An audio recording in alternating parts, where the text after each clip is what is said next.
bɛ dugawu kan ye dili kaula modi bɛ dugawu kan hamala nyɔrɔ wale yo asan jalo den ka dugawu kan ye.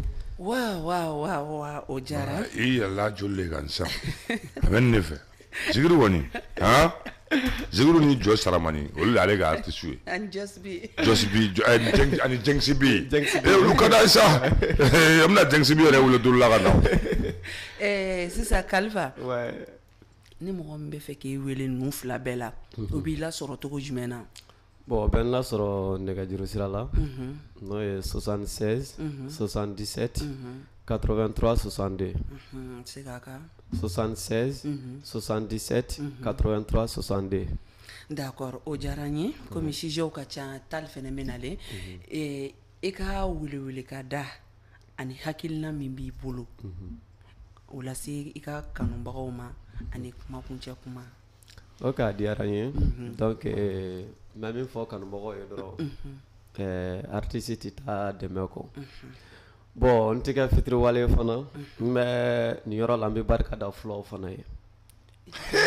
So bari sagale jalo jakite sere bɛ la n bɛ barika da fulaw ye parce que bagan bɛ n'a kubɔ cogo nin kubɔ cogo nin motifu de ye an ka taa wala kɔliba sadi bɛ ka kuma fulaw fo fulaw de ka di ne yɛrɛ ni ye. I ka kuma fɔ ba ye.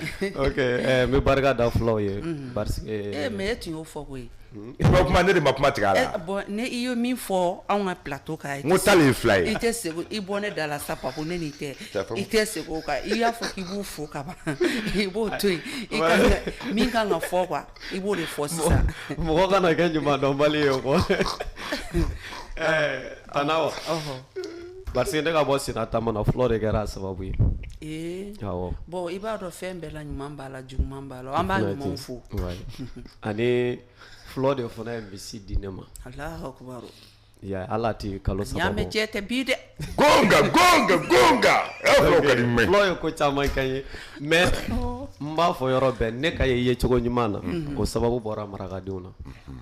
Wow, marakadenw n b'aw kɔ bi n b'aw kɔ sini aw bolo fila kɔrɔta. I kan'o fɔ kɛ ni i kan'o fɔ yan. Lajinɛkaw n b'aw kɔ bi n b'aw kɔ sini aw bolo fila kɔrɔta. Kan'o fɔ dɔrɔn yan kan'o fɔ plateau kan dɔrɔn. I da tugu o kan dɔrɔn kɛ.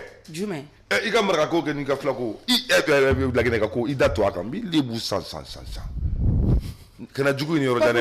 I jugu b'i kɛrɛfɛ. E ka ni keleya banbali kun ye mun de ye dɛ. Awɔ e fana